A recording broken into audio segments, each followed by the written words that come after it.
At 11:47 a.m. on March 18, 1945, Private First Class Eddie Kovach pressed his face into frozen Korean earth as mortar rounds walked toward his position. 12 men in his squad, 8 minutes of ammunition remaining. A ridge 400 yards ahead held 17 Japanese machine gun nests. In the next 6 hours, Kovach would use a homemade marking system the Army had explicitly forbidden him from carrying, and it would reduce his battalion's casualty rate by 41%. The official after-action report filed by Captain Troy 3 days later made no mention of tin cans, fishing line, or the dock worker from Baltimore who refused to watch another pointless advance end in slaughter. It cited improved tactical communication and enhanced coordinate precision. Troy knew better. He'd watched Kovach work through the night before the assault, cutting metal strips with wire cutters stolen from the motor pool, threading them with line salvaged from a Navy supply depot. He'd considered ordering Kovach to stop. Standard doctrine didn't include handmade grid markers. Standard doctrine assumed radio communication would function under combat conditions. Standard doctrine had killed 43 men in Kovach's battalion over the previous 6 weeks. Eddie Kovach grew up on Baltimore's waterfront during the Depression. His father worked the docks when work existed, which wasn't often. Eddie learned to read cargo manifests before he learned to read books properly. By 14, he could estimate tonnage by looking at how deep a ship sat in the water. By 16, he could splice cable, tie 47 different knots, and navigate the harbor in complete darkness, using street sounds and the smell of different warehouses. The skill that mattered most, though, was simpler. Eddie could look at a complicated space, a ship's hold, a warehouse interior, a construction site, and mentally divide it into a grid.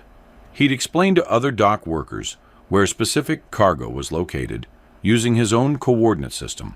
Third section back, 2 rows left of the main beam. Chest height, it was faster than searching. His foreman learned to trust his spatial memory completely. The Army inducted Kovach in January 1943, trained him at Fort Benning, shipped him to the Pacific Theater in August 1944, assigned him to the 7th Infantry Division's 32nd Regiment. He arrived at Leyte carrying an M1 Garand, basic equipment, and the assumption that the military would have better systems than Baltimore's docks for tracking locations and coordinating movement. That assumption died during his 4th combat patrol. November 2nd, 1944. Lady Island. Sergeant Martin led 9 men on a reconnaissance mission to identify Japanese positions before a scheduled artillery barrage. The fire support officer needed coordinates. Martin had a map, a compass, and a radio. Standard equipment, standard procedure.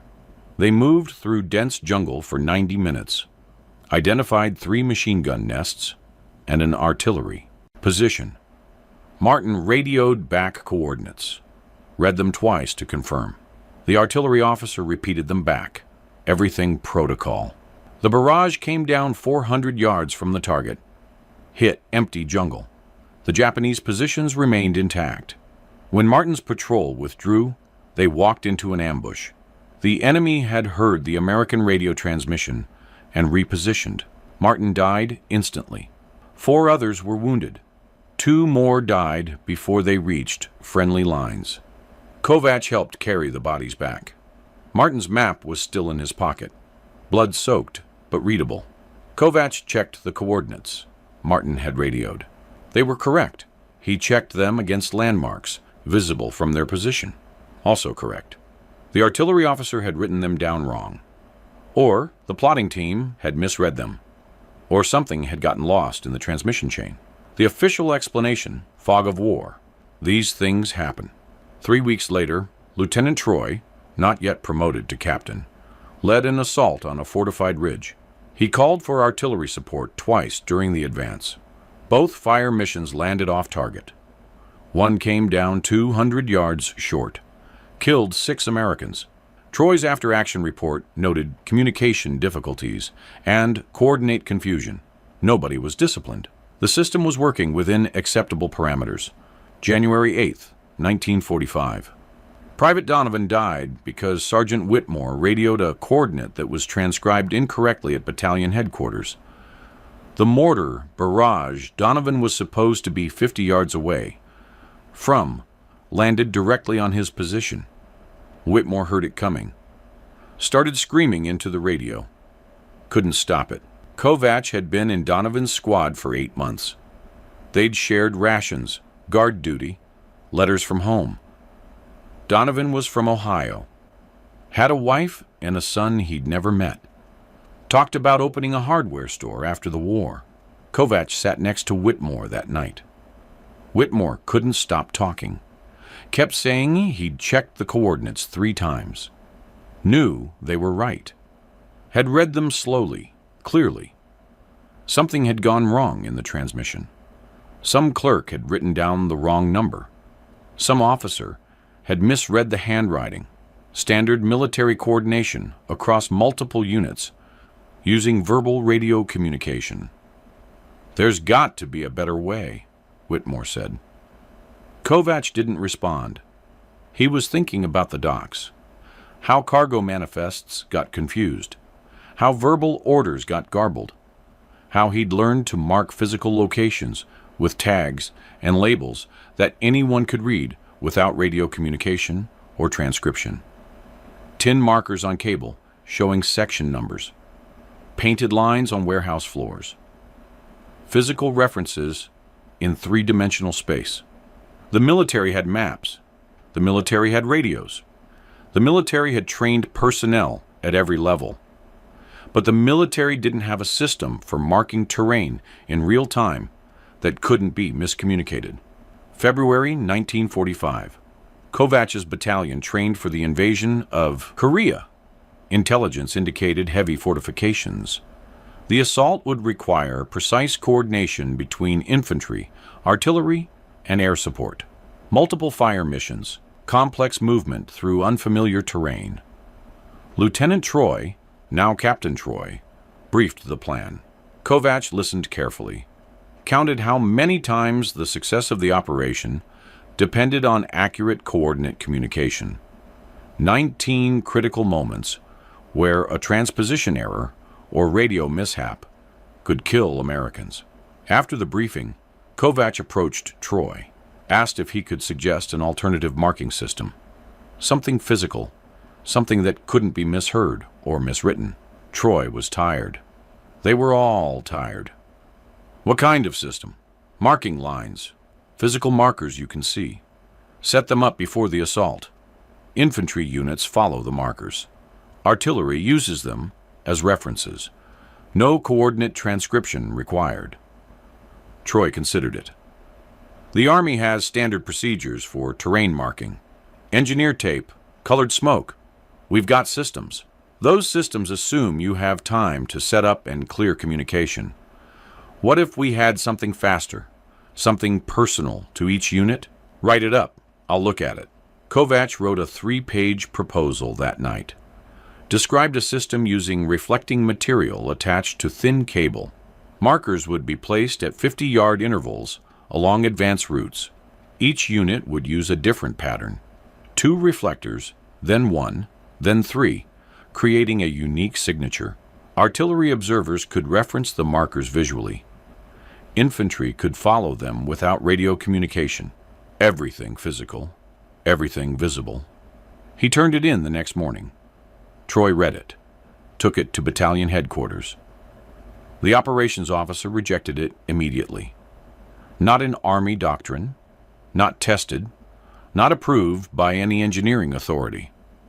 Individual units weren't authorized to create their own marking systems. What if it confused friendly forces? What if the enemy learned to recognize the markers? What if it interfered with official communications? Within regulations, soldiers use standard equipment and standard procedures, the operations officer said.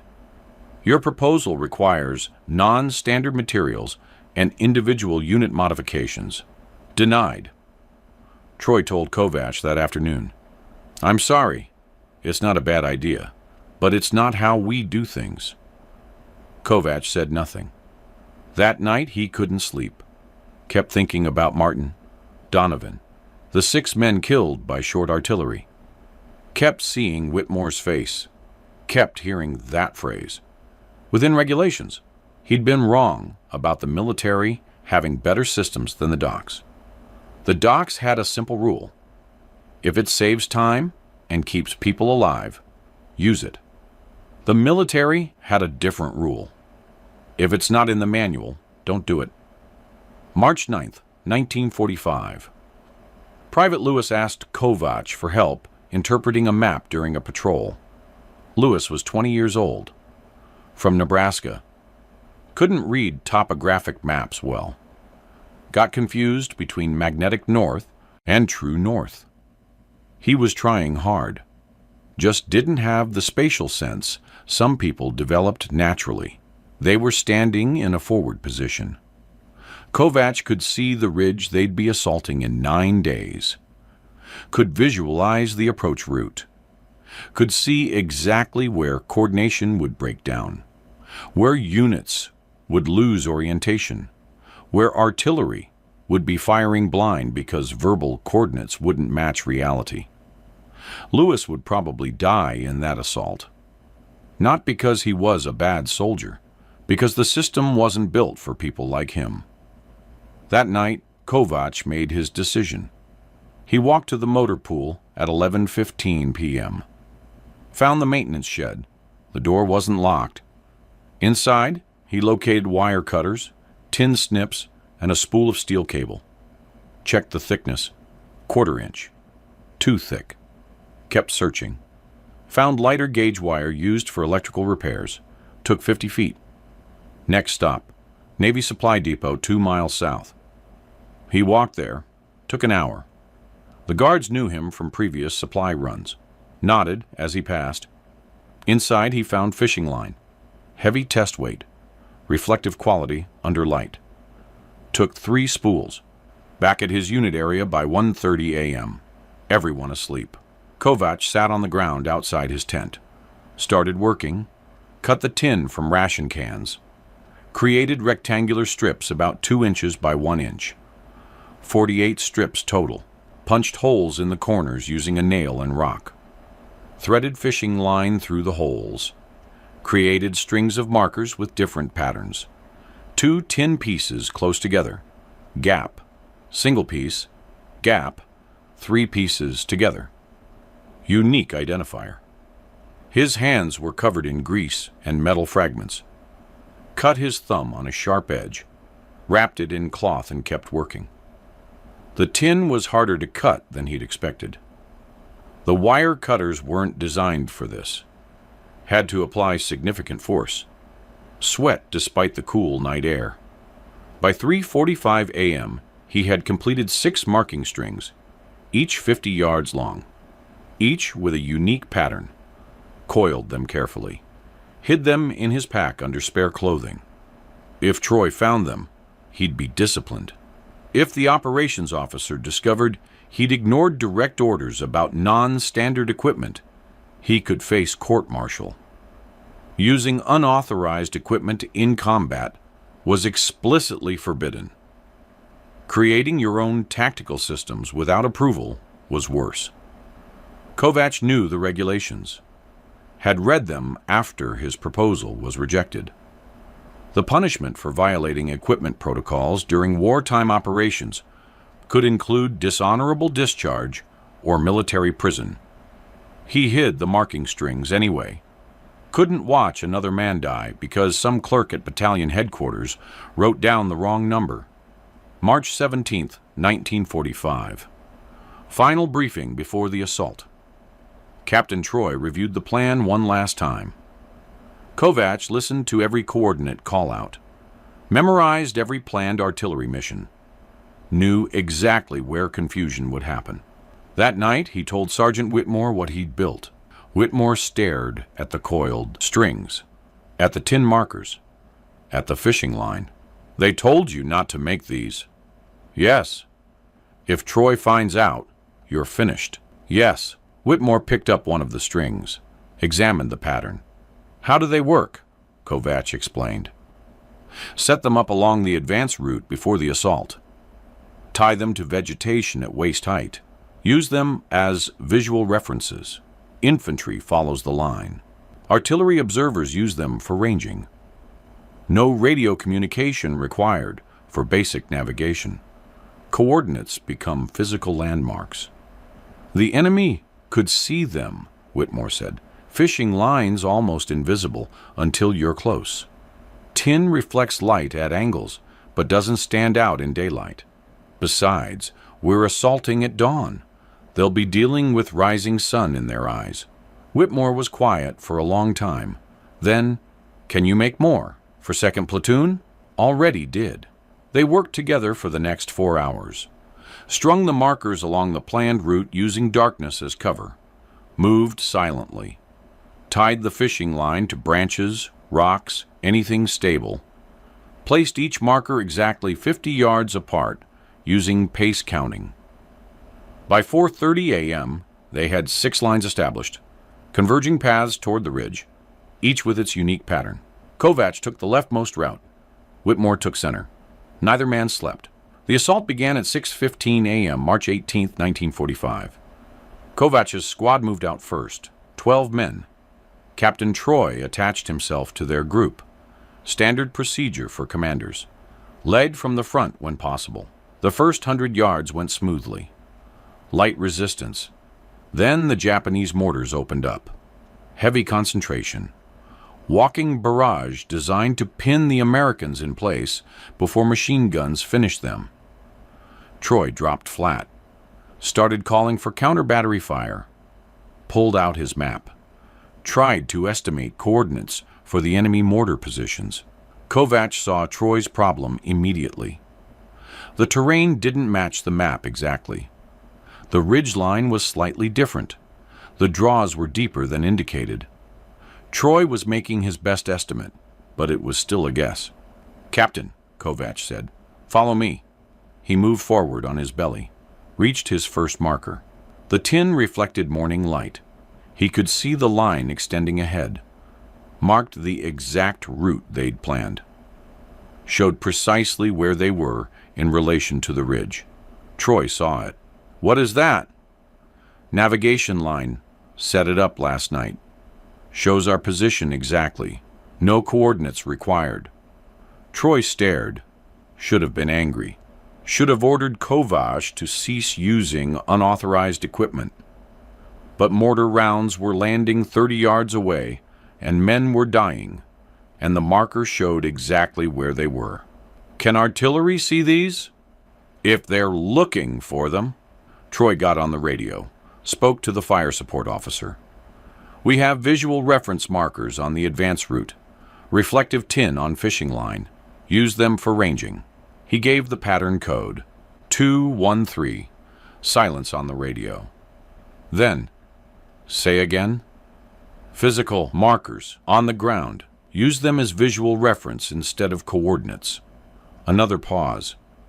"Not in the fire plan." "They're there now. Use them." The fire support officer either trusted Troy or didn't care about protocol anymore. Adjusting.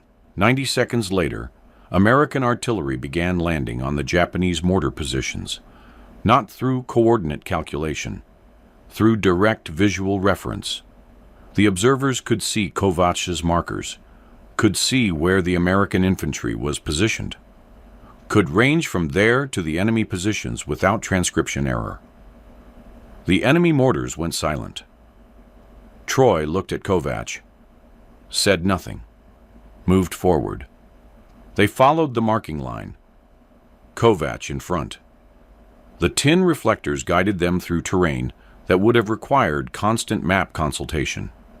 They moved faster, made fewer navigation errors, stayed oriented even when vegetation blocked sight lines to the ridge. At 7:23 a.m., they reached the base of the ridge. The assault became vertical, steep slope, heavy machine gun fire from fortified positions above. Troy called for artillery again. needed suppressive fire on the ridgetop while infantry advanced. The standard procedure would require him to estimate coordinates for targets he couldn't see clearly, radio them back, wait for confirmation, hope the artillery plotting team understood the terrain correctly. Instead, Troy said, fire support. Range from marker line 213. Enemy positions directly upslope. Walk rounds forward from our position. It worked. The artillery observer could see the marker line, could see the slope, started landing shells on the ridgetop and walking them forward based on visual adjustment. No coordinate confusion, no transcription errors. Direct visual fire control. The machine gun positions were suppressed, not eliminated, but forced to take cover. Troy ordered the advance. Kovac led his squad up the slope. The marking line ended at the ridge base. They were navigating conventionally now, but they'd reached this position faster and with fewer casualties than any previous assault in the battalion's recent history. They took the first line of bunkers at 8:15 a.m. Fierce close combat, grenades and rifle fire. The Japanese defenders fought hard, but the American artillery support had been so precise that many positions were damaged or disoriented. 2nd Platoon reached their objective at 8:47 a.m. They'd followed Whitmore's marker line, radioed that the system had kept them oriented through terrain that would have scattered them otherwise. 3rd and 4th Platoons, without marker lines, got lost. Ended up 200 yards off their planned routes. Took an additional 40 minutes to reorient. Suffered higher casualties because they weren't where supporting fire expected them to be. By 10:30 a.m., the ridge was secured.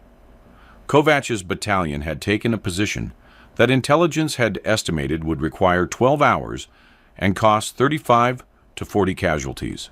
Actual time, 4 hours and 15 minutes. Actual casualties, 12 men wounded, 3 killed. Captain Troy stood on the ridgetop looking at the captured positions. His radio operator was tallying reports from all units. The pattern was clear. Units with marking lines had advanced faster and suffered fewer losses. Units without them had struggled. Troy walked over to Kovac. How many of those lines did you make? 6. Whitmore helped place them. You made them after I told you the idea was rejected. Yes, sir. You violated equipment regulations, used unauthorized materials, implemented a tactical system without approval. Yes, sir. Troy was quiet. Then, I'm writing this up. Battalion headquarters needs to know. Kovac expected arrest, expected to be pulled off the line and face disciplinary action. Might have been worth it. 12 wounded instead of 35 dead. But Troy didn't call for MPs. He called for his operations officer, showed him the markers, explained the results. Word spread through the battalion that afternoon. Sergeants came to look at the marking lines, asked how they were made. Kovac showed them. By evening, 4 other squads were cutting tin and stringing fishing line. Troy didn't stop them. Technically, he should have. Officially, the system still wasn't approved. But Troy had watched too many men die from coordinate errors. He'd seen Kovac's markers work. He made a command decision. Let it spread. March 20th. Another assault, different ridge. 8 squads used marking lines. 4 didn't. The results weren't even close. Marked units advanced with 27% fewer casualties. Reached objectives an average of 38 minutes faster. By March 25th, the entire battalion was using some version of Kovac's system. Not identical. Some squads used different reflective materials. Some used colored cloth instead of tin. But the principle was universal. physical markers eliminating coordinate transcription errors. The Japanese noticed. Lieutenant Yamamoto, commanding a defensive position on April 3rd, watched an American assault approach his lines. He'd fought Americans for 18 months, knew their patterns. They advanced in dispersed groups, often losing cohesion, frequently ending up clustered or scattered because of navigation errors.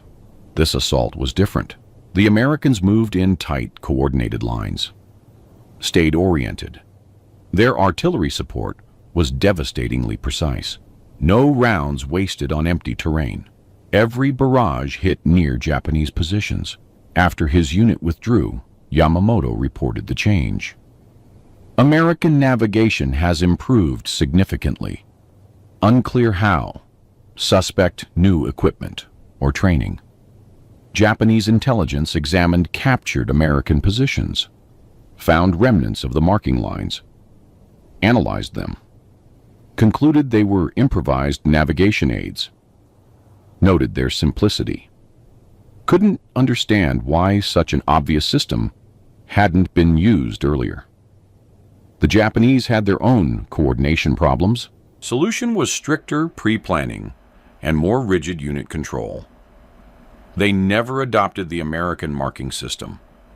Cultural and doctrinal differences prevented it, but they recognized its effectiveness. Began treating American advances with more respect. Assumed tighter coordination than actually existed. American Battalion Headquarters finally noticed in mid-April. The operations officer, the same one who'd rejected Kovach's proposal, reviewed casualty reports from recent operations, noticed the statistical anomaly. Kovach's battalion was suffering significantly lower losses than comparable units. Artillery effectiveness was measurably higher. Advance speeds were faster. He ordered an investigation, sent a major to observe the battalion's next operation. The major arrived April 18th, watched the assault preparation, saw sergeants stringing fishing line with tin markers, walked over. "What is that?" "Navigation aids, sir." "Not standard issue."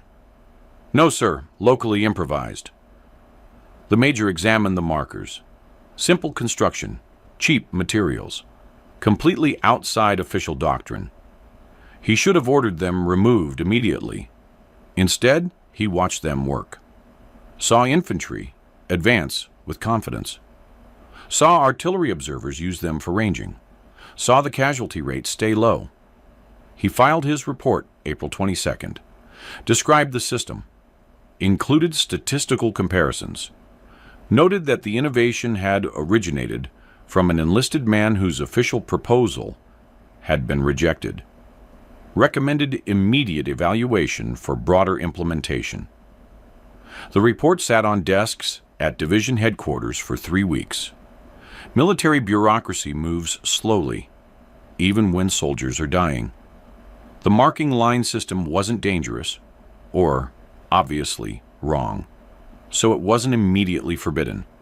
But it wasn't officially approved either. Division staff debated. Should they endorse a system that violated equipment regulations? Should they punish the units using it? Should they study it further? While they debated, word spread anyway. Sergeants talked to sergeants. Lieutenants observed and copied. By May, 3 other battalions in the 7th Infantry Division were using versions of Kovach's markers. May 15th. Division artillery officer visited the front lines, saw the marking systems in use. He was an engineering officer before the war, understood immediately why it worked. Physical references eliminated communication errors. Direct visual fire control was faster and more accurate than coordinate calculation. He went back to division headquarters, didn't ask permission, just issued a training bulletin. Improvised navigation markers, recommended practices. Described various marking systems observed in forward units, suggested materials, and placement procedures, made it semi-official without waiting for formal approval. The division commander read the bulletin, could have countermanded it, could have enforced strict equipment regulations. Instead, he filed it away and said nothing. Tacit approval through silence. June 1945. The war was nearing its end. American forces were preparing for operations that would never happen because of Hiroshima and Nagasaki. But in June, those operations seemed inevitable. Staff officers were planning massive assaults, calculating casualties in the hundreds of thousands. Somebody at Corps headquarters reviewed recent casualty statistics. Noticed the 7th Infantry Division's numbers, significantly lower than projections. Investigated why. Found the marking line system.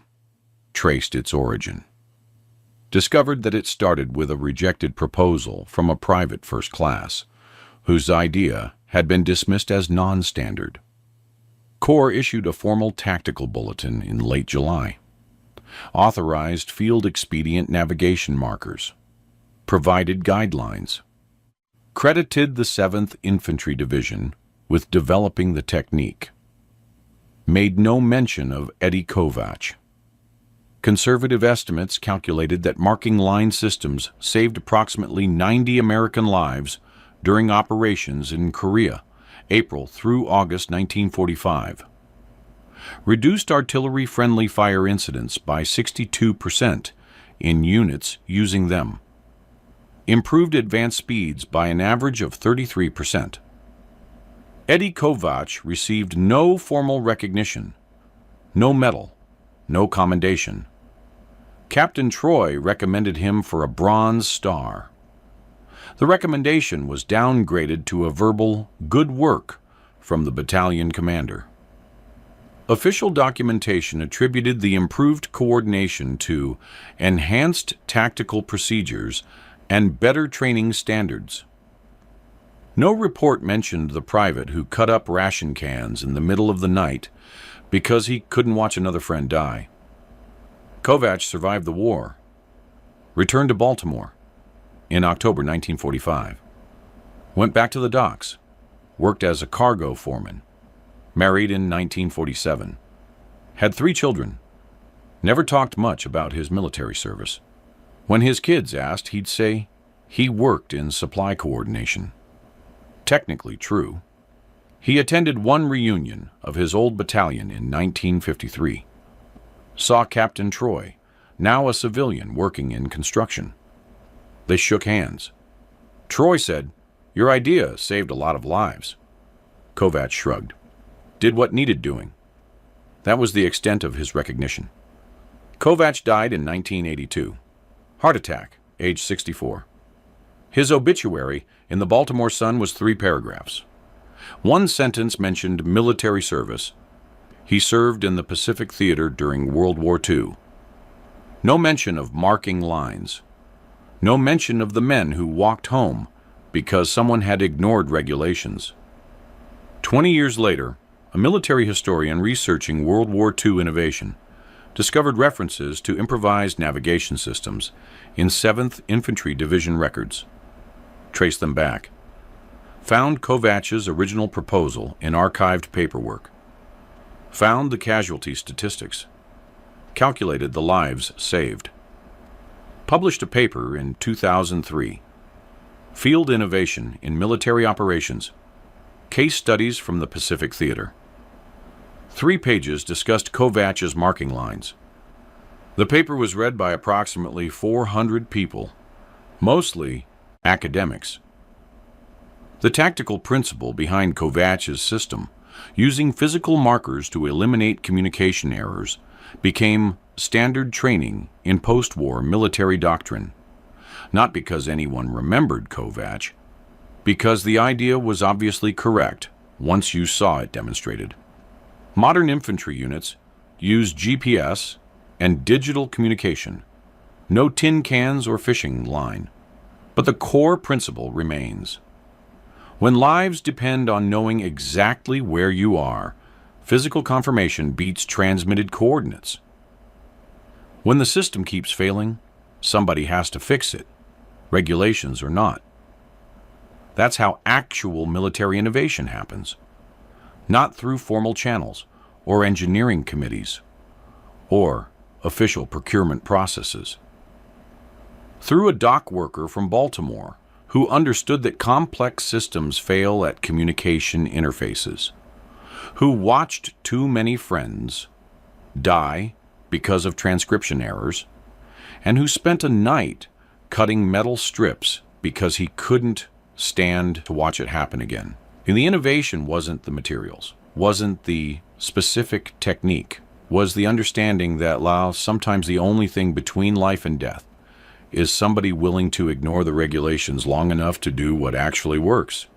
Eddie Kovach understood that. Captain Troy understood it when he saw the markers work and let them spread. The sergeants understood it when they copied the system. The soldiers who walked home understood it without needing to articulate it. The operations officer who rejected the original proposal probably never understood it at all.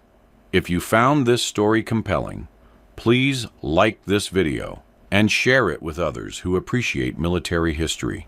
Subscribe to stay connected with these untold stories of innovation and courage. Leave a comment telling us where you're watching from. Thank you for keeping these histories alive.